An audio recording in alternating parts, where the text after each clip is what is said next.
The alarm screamed through the research station like a dying animal. Red lights flashed across every surface while the emergency broadcast repeated the same message in 12 different languages. Dr. Alex Martinez dropped his coffee mug and watched it shatter on the metal floor of Laboratory 7. The brown liquid spread between his boots as he stared at the main display screen. 3 massive bioships hung in the planet's atmosphere like dark tumors against the pale sky. They pulsed with sickly green light and dripped something that looked like acid onto the ground below. More ships were coming through the atmosphere every few minutes. Alex had seen pictures of Vorthak vessels in his xenobiology textbooks, but nothing had prepared him for seeing them in person. Commander Zilthara's voice crackled over the station's communication system. Her usual melodic Villani tones were sharp with panic. All personnel report to emergency stations immediately. This is not a drill. The Vorthak swarm has found us. Alex ran toward the command center with his heart pounding in his chest. The corridors were filled with confused researchers from dozens of different species. Most of them had never seen combat in their entire lives. The Galactic Federation research station on Kepler 442b was supposed to be a peaceful place where scientists studied alien plant life and atmospheric conditions. Nobody expected the galaxy's most feared predators to show up on their doorstep. The HFY command center was chaos. Villani technicians with their crystal-like skin moved frantically between control panels, while their feathered head crests fluttered with stress. Dr. Cathara from the aquatic dolphin species floated in her mobility tank and spoke rapidly into her translator device. Everyone was talking at once in languages Alex barely understood. Commander Zilthara stood at the center of it all. Her tall, graceful form seemed smaller than usual as she watched the tactical display. The Vorthak ships were landing now. Hundreds of smaller craft were breaking away from the main vessels and heading straight for the research station. Each one carried thousands of hungry bioforms that would consume everything organic they found. "Commander," said Dr. Velthos from the peaceful Threnody species. His 4 arms gestured wildly at the defense console. "Our automated systems are not responding properly. The shield generators are at 70% and falling fast." Zilthara's silver eyes dimmed with worry. "How long do we have before they breach the perimeter?" 8 hours at most," replied the station's military advisor. Lieutenant Caxthor was from the warrior Krellian species, but even he looked nervous. "Maybe less if they concentrate their assault." Alex pushed through the crowd to reach the communication station. "Commander, we need to send a distress signal. The Federation fleet needs to know what's happening here." "Already done," Zilthara said. Her voice was hollow with despair. "The nearest Federation forces are 4 days away. The Hegemony battle group is 3 days out. Even the Zephyrian Rapid Response Fleet cannot reach us in time." The main display showed the first wave of Vorthak landing craft touching down just outside the station's energy barriers. The creatures that emerged looked like a nightmare cross between insects and machines. They moved in perfect coordination as they began setting up what looked like organic siege equipment. Dr. Cathara's translator spoke in her bubbling voice. "In my species' history, we have seen what the Vorthak do to research stations. They consume all biological matter and leave nothing but empty metal shells. We cannot fight them with our current resources." "The defense turrets are firing," announced Lieutenant Caxthor. "But their bio-armor is absorbing most of the damage. Our weapons were designed to deal with pirates and raiders, not a full swarm." Assault. Alex watched the tactical display as more Vorthak ships appeared in the sky. This was not a small raiding party. This was an entire hive fleet that had somehow found their remote research station. The creatures below were setting up massive organic structures that pulsed with the same green light as their ships. "What about the emergency protocols?" asked Dr. Velthos. "Can we evacuate to the underground bunkers?" Commander Zilthara shook her head. "The Vorthak have bioforms that can burrow through solid rock. The bunkers will only delay them by a few hours at most." The shield generators flickered, and the lights dimmed throughout the command center. Everyone could hear a low, humming sound coming from outside as the Vorthak siege weapons charged up for their first assault. Alex had read about their tactics in his studies. They would wear down the defenses slowly and methodically until nothing remained. "There has to be something we can do," Alex said. Some species we haven't contacted yet. Someone closer than 4 days away. Lieutenant Caxthor pulled up a star chart on his console. I have checked all known Federation military positions in this sector. There are no combat vessels within range that can help us. Alex stared at the display and noticed something the others had missed. What about non-Federation forces? Are there any independent ships in the area? Independent vessels would not risk facing the Vorthak swarm, said Commander Zilthara. No sane species would attempt to fight them without overwhelming numerical superiority. Wait, Alex said as an idea formed in his mind. What about my species? What about Earth? The command center fell silent. Every alien present turned to stare at the human researcher. Alex could see the fear in their eyes. Not fear of the Vorthak, but fear of what he was suggesting. Dr. Kethera's translator spoke first. Human, you cannot be serious. Your species is classified as Deathworlders. The Federation keeps detailed records of your planet's hazard rating. That's exactly why they might be able to help us, Alex insisted. Earth ships patrol this sector. Sometimes, there might be one close enough to respond. Commander Zilthara hesitated. Alex could see her weighing their desperate situation against her species' natural fear of humans. The Villani were peaceful crystal-based beings who had evolved on a garden world with no predators and perfect weather. Earth was the opposite of everything they understood about safe, civilized planets. The humans fight in ways that other species find disturbing, said Lieutenant Caxthor. They use tactics that we consider unnecessarily violent and unpredictable. Good, Alex replied. Maybe that's exactly what we need right now. The shield generators flickered again and the station shook as the first Vorthak energy blast struck the barriers. Alarms wailed louder and the tactical display showed their defenses dropping to 60% power. Commander Zilthara looked around the command center at her terrified staff. Everyone knew they were going to die unless something changed very soon. She closed her silver eyes and made a decision that would echo through galactic history. Open a channel to Earth, she said quietly. Send our distress signal on all human frequencies. Tell them we need immediate military assistance against a Vorthak swarm assault. Alex felt a surge of hope as the communication officer began transmitting toward human space. Somewhere out there in the darkness, a human ship might be listening. Someone from the species that had fought its way to the stars from a world that tried to kill them every single day. The Vorthak were coming, and the peaceful species of the Federation could not stop them. But maybe, just maybe, the galaxy's most feared Deathworlders could. Admiral Lisa Chen was drinking her morning coffee when the priority alert chimed through her office at Earth's Deep Space Command. The steaming mug paused halfway to her lips as she read the incoming transmission. A Federation research station, under attack by the Vorthak swarm, requesting immediate military assistance from any available Earth forces. She set down her coffee and pulled up the tactical display. The message had come from Kepler 442b, which was deep in Federation space where human ships rarely traveled. Most alien species preferred to keep Earth's military at a safe distance. They found human combat methods too aggressive and unpredictable for comfortable cooperation. The Federation had always treated humanity like useful but dangerous guard dogs. They would call for human help when pirates threatened trade routes, or when some new alien menace appeared, but they never invited Earthships to their garden worlds or research stations. The fact that they were asking for help now meant the situation was truly desperate. Admiral Chen opened her fleet roster and checked which ships were closest to the distress signal. Most of Earth's deep space fleet was scattered across human territory, on patrol missions or training exercises. The nearest vessel was the UES Defiance under Captain Jake Morrison. According to the navigation computer, the heavy assault cruiser was only 2 hours away from the alien research station. She opened a secure channel to the Defiance and waited for Captain Morrison's face to appear on her screen. Jake Morrison was exactly the kind of officer she needed for this mission.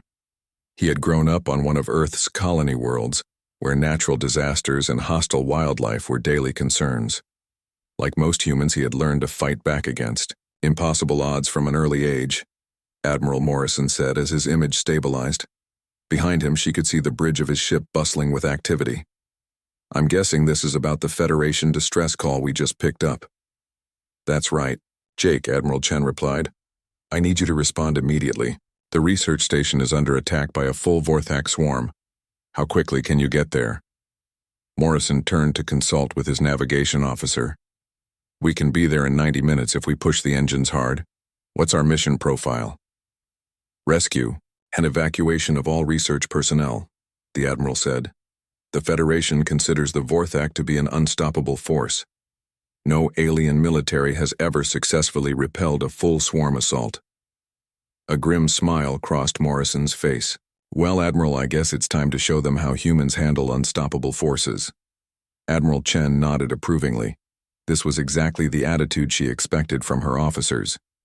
Humans had spent thousands of years facing predators and natural disasters that other species would consider impossible to survive. When the rest of the galaxy saw an unstoppable enemy, humans saw just another challenge to overcome. I'm transmitting all available intelligence on Vorthak tactics and biology, she continued. Study it carefully, but don't let their reputation intimidate you. Remember that they've never fought humans before. On board the Defiance, Captain Morrison ended the call and immediately began issuing orders. The ship's intercom crackled to life as he addressed his crew of 400. Attention all hands, this is the captain speaking. We have received a distress call from a Federation research station under attack by hostile aliens called the Vorthak swarm. We are the only Earth vessel close enough to respond. All departments prepare for immediate combat operations. In the Marine quarters, Colonel Sarah Williams stopped her morning briefing and looked at her 50 elite soldiers. These were men and women who had trained on Earth's most dangerous environments, from Arctic wastelands to volcanic islands. They had learned to fight in conditions that would kill most alien species within minutes. Gear up for hostile environment assault, she announced. We're going up against something called the Vorthak swarm. Intelligence says they're a hive mind that consumes organic matter and has never been defeated by Federation forces. Sergeant Danny Rodriguez raised his hand. Ma'am, what's our mission? Objective? Rescue alien civilians and kill anything that tries to stop us, Colonel Williams replied. Standard human tactics apply. Hit hard, hit fast, and keep moving until the job is done. Down in the medical bay, Dr. Pete Jackson began preparing for mass casualty scenarios. As the ship's chief medical officer, he had seen the aftermath of human military operations before. Humans fought with an intensity that often surprised both enemies and allies. They would take risks and endure injuries that other species considered suicidal. Set up trauma bays for multiple species, he told his staff. We don't know what kind of aliens we'll be treating, but we need to be ready for everything. In the engineering section, Chief Maria Santos ran diagnostics on all weapon systems. The Defiance was armed with kinetic cannons, plasma batteries, and nuclear torpedoes. It was designed to fight other human ships in the brutal wars that had marked Earth's expansion into space. All weapons show green, she reported to the bridge. Power systems are operating at full capacity.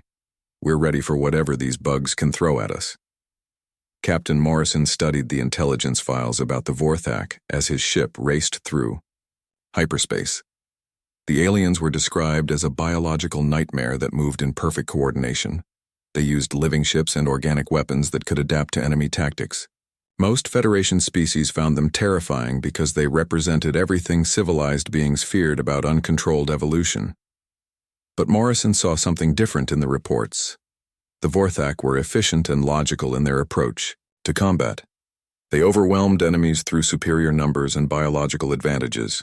What they had never encountered was an enemy that specialized in creative chaos and refused to follow logical tactical doctrine. Lieutenant Commander Rick Torres ran calculations on the ship's targeting computer.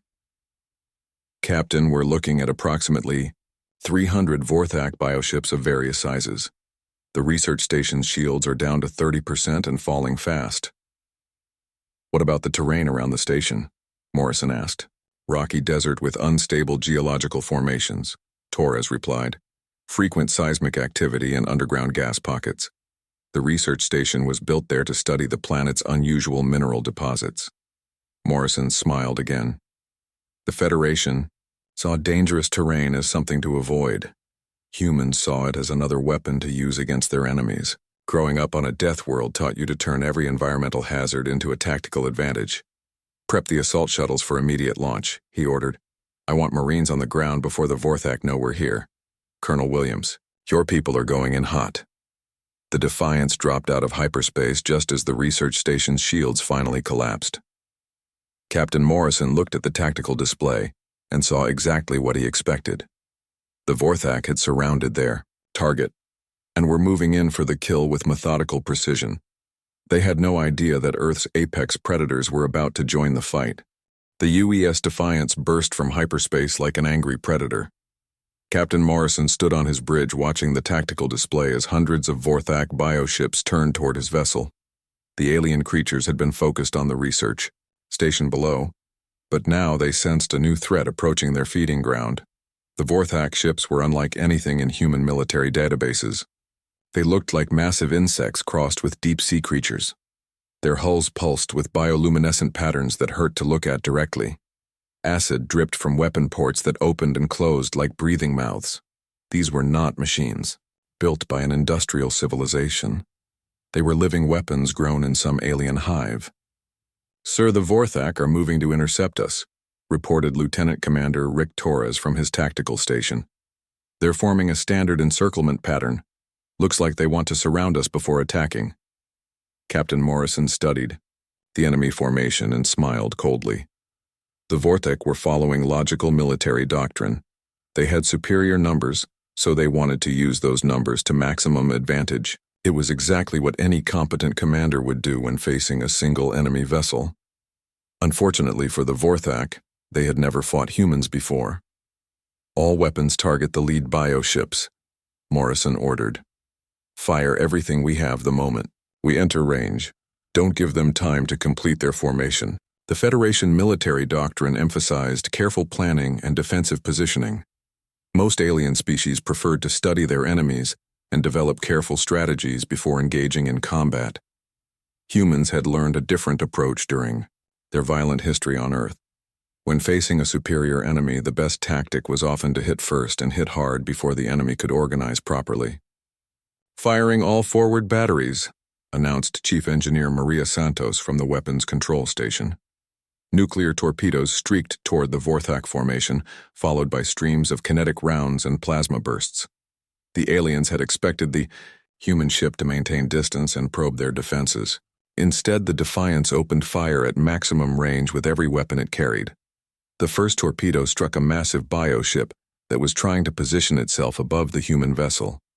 The nuclear explosion tore through organic armor that had never been designed to withstand such concentrated destructive force. Green blood and strange fluids sprayed into space as the creature died screaming across all radio frequencies. Direct hit on target Alpha, Torres reported. Enemy vessel is breaking apart. Wait, I'm detecting massive confusion in their formation. They're not sure how to respond to our attack pattern. Morrison nodded with satisfaction. The Vorthak hive mind was efficient when dealing with predictable enemies, but humans specialized in being unpredictable. While the aliens tried to process this unexpected aggression, he pressed his advantage. Launch all assault shuttles immediately, he commanded. Colonel Williams, take your Marines straight through their formation. Don't stop to engage, just punch through and get to the surface. In the shuttle bay, Colonel Sarah Williams strapped herself into the lead assault craft as her 50 Marines prepared for the most dangerous insertion of their careers. The plan violated every rule of sensible military tactics. They were going to fly directly through a hostile alien fleet in small unarmored shuttles. Remember, people, were not here to fight their entire fleet, she told her troops over the communication system. Our job is to get to those civilians on the ground. Everything else is just obstacles in our way. The shuttle bay doors opened, and 12 human assault craft roared into space. The Vorthak bioships immediately turned their weapons toward these new targets, but the Marines were already accelerating at speeds that pushed the limits of human endurance. They flew in formation like a pack of hunting wolves diving toward their prey. Sergeant Danny Rodriguez piloted the second shuttle and watched alien weapon fire flash past his canopy. The Vorthak were firing some kind of organic projectiles that moved like living creatures through space. They curved and twisted trying to track the human shuttles, but the Marines had trained for this kind of evasive flying since basic training. "Contact left," called out Corporal Ashley Roberts from the gunner position. A medium-sized bioship was moving to intercept their formation. Green light pulsed along its hull as it prepared to fire. Rodriguez didn't try to avoid the enemy vessel. Instead, he aimed his shuttle directly at it and increased speed. The Vorthak ship fired, but the marine craft was already past the projectile's turning radius. Rodriguez's shuttle clipped the alien's wing structure and sent it spinning out of control. "Scratch one bug," he announced calmly. The other Marines followed similar tactics, using their shuttles like guided missiles. They accepted minor damage in exchange for maintaining speed and momentum. Within minutes, the entire formation had punched through the Vorthak fleet and was diving toward the planet's surface. Down at the research station, Dr. Alex Martinez watched the human shuttles streak through the atmosphere. The sight filled him with hope for the first time since the attack began. Behind him, Commander Zilthara and the other alien researchers huddled in the command center as Vorthak ground forces closed in on their position. "The humans are landing just outside our perimeter," reported Lieutenant Kaxthor. "But, sir, there are thousands of Vorthak between them and our position. How can 50 soldiers fight through that many enemies?" Alex looked at the tactical display and saw what the alien officer meant. The Vorthak had landed their own forces in overwhelming numbers. Bioforms that looked like armored spiders moved in perfect coordination across the rocky landscape. Behind them came larger creatures that served as mobile weapon platforms. The first human shuttle touched down on a flat stretch of ground 2 kilometers from the research station. Colonel Williams and her Marines poured out of their craft and immediately began setting up a defensive perimeter. They moved with practiced efficiency, even though they were completely surrounded by hostile aliens. "Look at how they fight," whispered Dr. Cathara through her translator. The aquatic scientist was studying the humans through the station's external cameras. "They show no fear even though they are vastly outnumbered." The Vorthak immediately moved to attack the human landing zone. Hundreds of bioforms swarmed toward the Marines, expecting to overwhelm them through sheer numbers. It was the same tactic that had worked against every Federation force they had ever encountered. But humans were not like other Federation species. When the first wave of Vorthak reached the marine perimeter, they discovered that these Deathworlders fought like the Predators. They were. Plasma fire and explosive rounds tore through organic armor, while the Marines held their ground with terrifying determination. Sergeant Rodriguez led his squad in a flanking maneuver that caught the Vorthak completely by surprise. Instead of staying defensive, the humans counterattacked immediately. They moved through the alien formation like hunters who had been born to this kind of warfare. The research station's defenders watched in amazement as 50 human soldiers began cutting their way through thousands of enemies. It should have been impossible, but the Marines fought like nothing the galaxy had ever seen before. The battle had been raging for 2 hours when Captain Morrison realized they were facing something much worse than a simple Vorthak raiding party. His tactical display showed more bioships dropping out of hyperspace every few minutes. What had started as a few hundred enemy vessels was growing into a massive fleet that stretched across the entire star system. "Sir, we're detecting a new contact," announced Lieutenant Commander Torres from his station. "It's massive, at least 10 times larger than anything we've seen so far." Morrison felt his stomach drop as the sensors painted a picture of the approaching vessel. The Vorthak Queen ship was the size of a small moon. Its organic hull pulsed with malevolent life, and dozens of smaller bioships clustered around it like parasites. This was not just a feeding raid. This was a full hive fleet preparing to consume an entire world. "All Marines. This is Defiance Command," Morrison transmitted to the ground forces. "We have a problem up here. You need to finish your mission and get out fast." On the planet's surface, Colonel Williams received the message while her Marines fought their way through waves of Vorthak bioforms.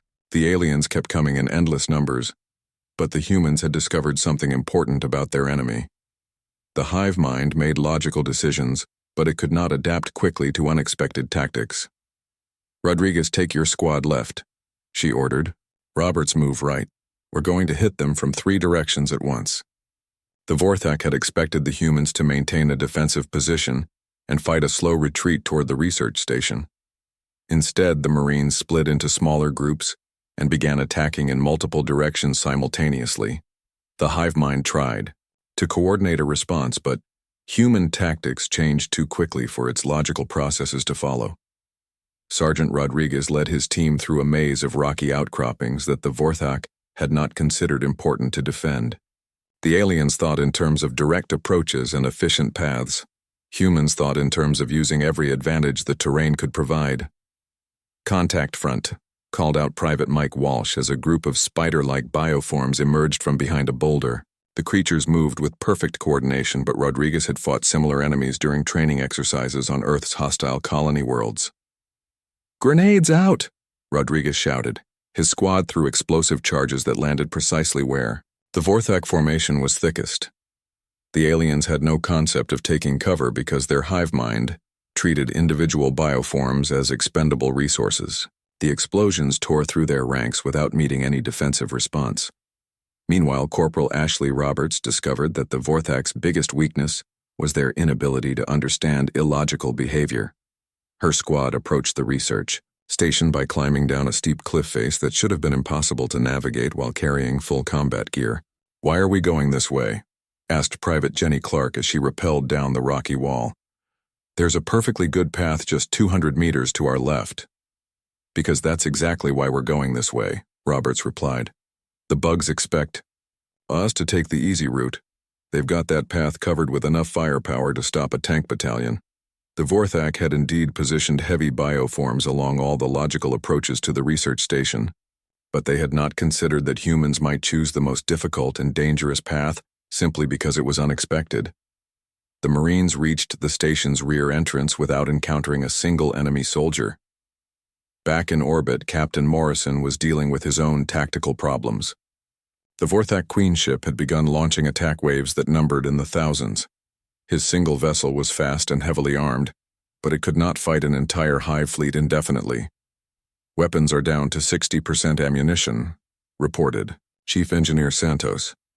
"We've destroyed 47 enemy vessels, but they keep sending more." Morrison studied the tactical display and noticed something interesting about the Vorthak formation.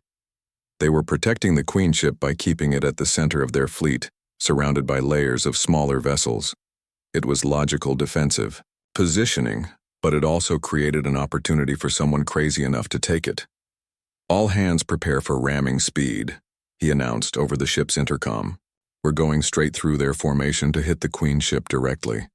The bridge crew stared at their captain with expressions of shock and admiration. Ramming attacks had been used throughout human naval history, but never against targets this size. The plan was insane by any rational military standard, but Morrison's crew trusted his judgment completely. "Sir, the Queen ship's bioarmor is at least 50 meters thick," Torres pointed out. "Even our ship might not have enough mass to penetrate it." "Then we'll use every advantage we can get," Morrison replied. "Santos, I want you to overload the main reactor the moment before impact. We're going to hit them with everything we have." Down on the planet, Dr. Alex Martinez watched through the research station's cameras as human Marines reached the facility's main entrance. The aliens inside had been preparing for death, but now they saw hope walking through their doors. Colonel Williams and her soldiers moved with calm professionalism, even though they were completely surrounded by enemies. "How many personnel need evacuation?" Williams asked Commander Zilthera without wasting time on pleasantries. 47 researchers and support staff," the Volani commander replied. "But human, there are thousands of Vorthak between us and your landing zone. How can we possibly reach your shuttles?" Williams smiled grimly. "Ma'am, we didn't come here to run away from bugs. We came here to kill them." The colonel immediately began organizing the defense of the research station using tactics that amazed the alien observers. Instead of trying to hold a static position, she ordered her Marines to create multiple firing positions throughout the facility. The humans turned the research station itself into a weapon by using its industrial equipment to create improvised defenses. Engineer Maria Santos had taught the Marines how to modify scientific instruments during their approach to the planet. Dr. Pete Jackson showed them how to turn atmospheric processors into improvised flamethrowers. Every piece of equipment in the station became part of an integrated defense network that the Vorthak could not understand or counter. They fight like their planet is trying to kill them, observed Dr. Cathara as she watched the humans work. Every action is calculated to maximize survival against impossible odds. Alex nodded as he watched a human marine jury-rig a mining laser to serve as a defensive weapon. That's because our planet has been trying to kill us for our entire evolutionary history. We learned to fight back against everything. The Vorthak launched their final assault on the research station, just as Captain Morrison began his ramming attack on the Queen ship.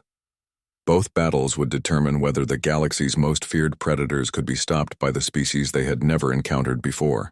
The UES Defiance screamed through space toward the Vorthak Queen ship like a missile aimed at the heart of evil itself. Captain Morrison stood on his bridge watching the massive bioconstruct grow larger on his main screen. The creature was so huge that its shadow covered half the planet below. Organic weapon ports along its hull opened like hungry mouths preparing to devour his ship. "All hands brace for impact," Morrison announced over the intercom. "It's been an honor serving with you." The Vorthak Queen ship fired everything it had at the approaching human vessel. Streams of acid and bioplasma filled the space between them, but Morrison's ship twisted through the deadly barrage with movements that defied physics. The Defiance had been built to fight in the chaotic battles between human factions, where survival meant outmaneuvering enemies who knew exactly how you thought. 20 seconds to impact, called out Lieutenant Commander Torres. "Sir, the Queen's bio-armor is thicker than our scans indicated. We might not penetrate deep enough to reach vital systems." Morrison smiled coldly. "Then we'll make our own vital systems to target." Chief Engineer Santos had been working frantically to overload the ship's main reactor. The process would turn the Defiance into a nuclear bomb, but it would also give them enough destructive power to crack open even the Queen ship's massive hull. She finished her work just as enemy fire began hitting their outer armor. The impact came like the collision of two worlds. The Defiance's reinforced bow punched through 50 meters of organic armor before the Queen ship's defenses could stop their forward momentum. Alarms screamed throughout both vessels as the reactor overload reached critical levels. Morrison felt the artificial gravity fail as his ship embedded itself in the Queen's hull like a spear thrust into a giant's heart. Emergency lighting cast red shadows across the bridge while toxic atmosphere from the bioship began seeping through hull breaches. "Boarding teams launch immediately," he ordered, even as his ship began tearing itself apart. "We've finished this fight inside their vessel." "Colonel." Williams received the boarding signal while her Marines held the research station against the final Vorthak assault. Thousands of bioforms were throwing themselves against the human defenses, but the aliens had never encountered enemies who fought with such desperate creativity. "Rodriguez, take half the squad and get these civilians to the evacuation shuttles," she commanded. "The rest of us are going up to help the captain." Sergeant Rodriguez looked at the tactical display showing the chaos in orbit. "Ma'am, how are we supposed to reach the Queen ship? Our shuttles can't survive that much enemy fire." Williams pointed to the research station's emergency teleporter. The device was designed to evacuate personnel to nearby ships in case of catastrophic equipment failure. It had never been tested over interplanetary distances, but desperate times called for desperate measures. "We're going to teleport directly into that thing," she announced. "Santos rigged our combat gear with homing beacons before we landed. If she's still alive, she can guide us in." Dr. Alex Martinez watched in amazement as the human Marines prepared for what seemed like a suicide mission. The teleporter had a 50% failure rate even under ideal conditions. Using it to board an enemy vessel during active combat should have been impossible. "Human, you cannot be serious," said Commander Zilthara. "That creature is the size of a small moon. Even if you reach it, how can a few soldiers hope to destroy something so massive?" Williams checked her weapon and looked at the alien commander with eyes that held no fear. "Ma'am, we're from a planet that's been trying to kill since we first stood upright. We've learned that size doesn't matter when you know where to hit." The teleporter activated in a flash of blue light, and 25 human Marines vanished from the research station. They reappeared inside the Queen ship's bio-corridors in a space that looked like the inside of a living nightmare. The walls pulsed with alien circulation systems while acidic fluids dripped from organic pipes overhead. Sergeant Rodriguez emerged from the teleporter beam and immediately opened fire on a cluster of defensive organisms that looked like mobile tumors. "Spread out and keep moving," he shouted. "We need to find the neural chamber before this thing figures out how to kill us." The Marines moved through the Queen ship like antibodies fighting an infection. They had trained for urban combat in Earth's most dangerous cities, but this was unlike anything in their experience. The corridors changed shape around them, while bioforms emerged from the walls to attack without warning. Private Jenny Clark found herself face to face with a creature that looked like a cross between a spider and a snake. The thing was twice her size and armed with claws that could cut through steel, but she had grown up hunting predators in the Australian outback. Size and claws meant nothing if you were faster and smarter. "Contact eliminated," she reported calmly, after putting 3 plasma rounds through the creature's brain. Meanwhile, Captain Morrison led his own boarding party from the wreckage of his ship. The reactor overload had torn a massive hole in the Queen's hull, but the bioconstruct was already beginning to seal the breach with new organic growth. They had minutes before the opening closed completely. "Follow the main circulation channels," he ordered his remaining crew. "The neural chamber has to be at the center where all the biosystems converge." Chief Engineer Santos used her technical knowledge to guide both boarding parties through the maze of organic corridors. The Queen ship was essentially a living creature. The size of a space station, and like all living things, it had vulnerable points that could be exploited. "The primary neural cluster should be 3 levels down from your current position," she transmitted. "But sir, I'm detecting massive bioform concentrations between you and the target." Morrison checked his weapon and smiled grimly. "Good. That means we're going the right way." The 2 human forces converged on the Queen's neural chamber just as the massive creature realized the true extent of the threat inside its body. The chamber was a cathedral-sized space filled with pulsing brain tissue and nerve clusters that coordinated the entire hive fleet. At the center of it all sat the Vorthak, Queen herself. She was ancient beyond measure and had consumed countless worlds during her existence. Her psychic scream of rage and fear echoed through every bioship in the fleet as she saw the human predators approaching her throne. Colonel Williams looked up at the massive alien intelligence and felt no fear. "Nothing personal," she said quietly. "But you picked the wrong species to hunt." The final battle for the Queen's chamber lasted only minutes, but it would be remembered throughout galactic history. When it was over, the great bioships began falling silent one by one as their controlling intelligence died. The Vorthak swarm that had terrorized the galaxy for millennia had finally met something they could not consume or defeat. As Federation, reinforcements finally arrived at the research station.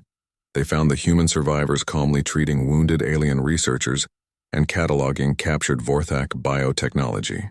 Commander Zilthara sent a message that would change humanity's place in the galaxy forever. "We called for reinforcements and received salvation," she transmitted. "These Deathworlders fight not to destroy but to protect. The galaxy has found its guardians.